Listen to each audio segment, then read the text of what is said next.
जैन साथियों, आज पार्लियामेंट के अंदर सभी दलों की मीटिंग थी। उस सर्वदलीय बैठक में मैंने अडानी के भ्रष्टाचार का मुद्दा उठाया। अडानी का भ्रष्टाचार जो पिछले 3-4 दिनों से काफी चर्चा में है। और यह भ्रष्टाचार क्या है? अडानी जो नरेंद्र मोदी जी के करीबी मित्र माने जाते हैं, जिनको मोदी सरकार ने पोर्ट दे दिया, एयरपोर्ट दे दिया, माइनिंग दे दी, जिसको मोदी सरकार ने सीमेंट की फैक्ट्रियां दे दी, जिसको मोदी सरकार ने बिजली के ठेके दे दिए, पानी के ठेके दे दिए, यानी कि सब कुछ उसके नाम पर नीलाम करते जा रहे हैं। उस अडानी ने एक ऐसा फाइनेंशियल फ्रॉड किया, एक ऐसा वित्तीय भ्रष्टाचार किया है जिसको आप सुनेंगे तो हैरान हो जाएंगे। आपको मालूम है, अचानक अडानी दुनिया के दूसरे नंबर के अमीर बन गए। उस वक्त भी मैंने कहा था कि ये दुनिया के 2 नंबरी अमीर बने हैं, और आज वो 2 नंबरी वाली बात सही साबित हो रही है। अब उनका जो अमीरों की सूची में उनका नंबर है वो लगातार गिर रहा है। वो 8वें नंबर पे पहुंच चुके हैं, क्योंकि झूठ का पहाड़ उन्होंने खड़ा किया था, क्योंकि भ्रष्टाचार की बुनियाद पर वो अमीर बने थे। और जब उस भ्रष्टाचार का खुलासा हुआ तो उनका वो पहाड़ ताश के पत्ते की तरह बिखर गया। और ये भ्रष्टाचार क्या है? अडानी ने टैक्स हेवन कंट्रीज, यानी कि ऐसे देश जहां पर कर की छूट होती है, आप पैसे रख सकते हैं, आप कंपनियां बना सकते हैं, आप पैसे कहां से ला रहे हैं इसका सोर्स बताने की आपको जरूरत नहीं पड़ती है। उन सारे देशों से, उन टैक्स हेवन कंट्रीज से अपनी ही कंपनी का शेयर खरीदा जो भारत में उसकी कंपनियां हैं। और यह शेयर क्यों खरीदा? क्योंकि अपनी कंपनियों के शेयर के दाम उसको बढ़ाने थे। यानी कि कंपनी मुनाफे में हो और लोग उसके शेयर खरीद रहे हो और शेयर का दाम बढ़ रहा हो, यह बात नहीं थी। अपने शेयर का दाम फर्जी तरीके से बनाने के लिए फर्जी कंपनियां विदेशों में खोली गई, और मॉरिशस जैसे देश से, एंटीगुआ जैसे देश से, वहां से कंपनियां बनाकर अपने ही शेयर खरीद के शेयर के दाम बढ़ाए गए। अब आप पूछेंगे, अपनी कंपनी का शेयर का दाम बढ़ा के उसको क्या हासिल हुआ? जब अपनी कंपनी के शेयर के दाम उसने बढ़ाए तो कंपनी की शेयर की वैल्यू बढ़ गई, और उस शेयर की वैल्यू बढ़ने के आधार पर, शेयर की वैल्यू फर्जी तरीके से ओवर वैल्यू करने के आधार पर, शेयर के नाम पर लाखों करोड़ रुपए का कर्जा बैंकों से उसने उठा लिया। अडानी के ऊपर करीब करीब 2.5 लाख करोड़ रुपए का कर्जा है, और एक पहले भी रिपोर्ट आ चुकी है कि 74,000 करोड़ रुपए भारत सरकार, यानी कि नरेंद्र मोदी जी की सरकार, उसके माफ कर चुकी है। अपनी कंपनी के शेयर के दाम बढ़ाकर, फर्जी तरीके से दाम बढ़ाकर, LIC से, SBI से, जहां पर जनता की गाढ़ी कमाई का पैसा जमा होता है, वहां से लाखों करोड़ रुपए का कर्ज ले लिया। LIC को निर्देश दिया भारत की सरकार ने कि अडानी के शेयर खरीदो। और आपको मालूम है LIC ने कितना शेयर खरीदा है अडानी का?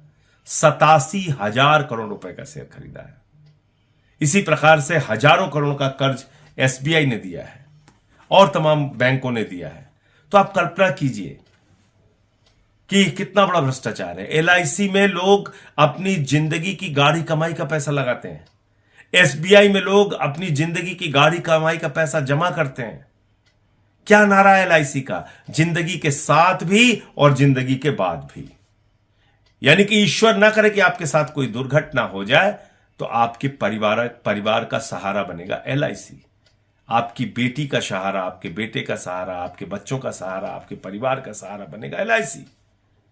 आज उस LIC को एक व्यक्ति ने डुबो दिया, अडानी ने। और अब वो क्या कह रहा है? आज बड़ा हास्यास्पद तर्क आया उसका। उसने कहा हिंडनबर्ग की रिपोर्ट राष्ट्रवाद पे हमला है। अब आप देखिए मजेदार बात, हिंडनबर्ग 2017 से लेकर अब तक 16 कंपनियों के फाइनेंशियल फ्रॉड को उजागर कर चुका है। 16 कंपनियों के फाइनेंशियल वित्तीय भ्रष्टाचार को उजागर कर चुका है। उसमें अमेरिका की भी कंपनी है तो फिर उसने अमेरिका पे भी हमला कर दिया। उसमें चाइना की भी कंपनी है तो उसने चाइना पे भी हमला कर दिया। उसमें जापान की भी कंपनी है तो उसमें जापान पे भी हमला कर दिया। अरे अपने भ्रष्टाचार पे जवाब दो ना। उसमें तो जवाब दे नहीं रही हो कि तुमने फर्जी कंपनियां क्यों बनाई और अपने ही शेयर क्यों खरीदे और शेयर के दाम ओवर वैल्यू करके बैंकों से लाखों करोड़ रुपए का लोन क्यों लिया। जनता की गाढ़ी कमाई का पैसा डुबोया क्यों? किसी ने अपनी बेटी की शादी के लिए पैसा जमा किया था, किसी ने मकान बनवाने के लिए पैसा जमा किया था, किसी ने छोटे मोटे रोजगार शुरू करने के लिए पैसा जमा किया था। वो सारा पैसा तुमने डुबा दिया। उस पर जवाब दो। अब कह रहे हो राष्ट्रवाद पे हमला है, यानी कि भारत राष्ट्र के करोड़ों लोगों का लाखों करोड़ रुपए लूटकर अडानी आप राष्ट्रवाद की बात कर रहा है। भारत राष्ट्र के लाखों करोड़ की संपत्तियां औने पौने दामों में लेकर उन सरकारी कंपनियों को बर्बाद करके अब अडानी राष्ट्रवाद की बात कर रहा है। तो इस राष्ट्रवाद के नारे के पीछे तुम्हारा भ्रष्टाचार छुपेगा नहीं, क्योंकि इसी भारत राष्ट्र के करोड़ों लोगों को तुमने लूटा है। और इसलिए मैंने भारत के प्रधानमंत्री को चिट्ठी लिखी है, सेबी को चिट्ठी लिखी है, income tax department, CBI, ED सबको चिट्ठी लिखी है कि बगैर देर किए अडानी और उसके परिवार का पासपोर्ट जब्त किया जाए। क्यों? क्योंकि पहले भी इस तरह के बड़े भ्रष्टाचार करके 20,000 करोड़ रुपए लेके नीरव मोदी भाग गया, मेहुल चौकसी भाग गया, 10,000 करोड़ रुपए लूट के विजय माल्या भाग गया, 3,000 करोड़ लूट के ललित मोदी भाग गया, 6,000 करोड़ लूट के नितिन संदेशरा भाग गया। ऐसे तमाम लोग इस देश की जनता की गाढ़ी कमाई का पैसा लूट के भाग चुके हैं। इसलिए बगैर विलंब किए इसके पासपोर्ट, इसके परिवार के पासपोर्ट जब्त किए जाने चाहिए और इसके खिलाफ कार्रवाई होनी चाहिए। कहां सो रही है सेबी? कहां सो रही है ईडी? कहां सो रही है सीबीआई? कहां सो रहा है इनकम टैक्स डिपार्टमेंट? विपक्ष के नेताओं पे कार्रवाई करनी हो तो गर्दन दबाने चले जाते तुरंत। इतना बड़ा भ्रष्टाचार का खुलासा हुआ, अभी तक कोई कार्रवाई नहीं हो रही इन लोगों पे। अडानी के पूरे ग्रुप पे कहीं कोई कार्रवाई नहीं हुई। क्यों?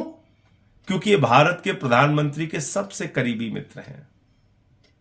अपने इस करीबी मित्र को नरेंद्र मोदी जी ने 2.5 लाख करोड़ रुपए का कर्जा दिया है, 74,000 करोड़ रुपए माफ किया है अपने इस मित्र का।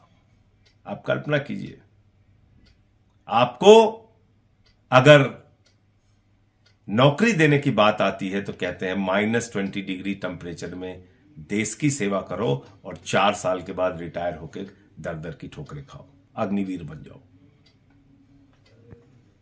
और आपके लिए रोजगार नहीं, आपके लिए दवाएं नहीं, आपके लिए दूध नहीं, आटा दाल चावल सब महंगा कर दिया। लेकिन एक अडानी के नाम पर पूरा देश गिरवी रखने को तैयार है ये सरकार। इसलिए आज मैंने सर्वदलीय बैठक में मांग की है कि इन मुद्दों के ऊपर सदन में चर्चा कराई जाए और अडानी का जो भ्रष्टाचार है उसके बारे में सरकार जवाब दे। मैंने चिट्ठी भी लिखी है कि इनके पासपोर्ट जब्त किए जाए और चर्चा की मांग इसलिए की है कि आज करोड़ों लोग भयभीत हैं, डरे हुए हैं, चिंता के बादल उनके सर पर मंडरा रहे हैं कि उनकी जिंदगी की गाढ़ी कमाई का पैसा LIC में, SBI में, तमाम बैंकों में डूब रहा है। नमस्कार, मैं हूं मानक गुप्ता। अगर आपको हमारा ये वीडियो पसंद आया हो तो इसे लाइक और शेयर जरूर करें और हां, हमें सब्सक्राइब और फॉलो करना ना भूलें ताकि आप देश और दुनिया की कोई खबर मिस ना करें। तो जुड़े रहिए हमारे साथ और देखते रहिए News 24।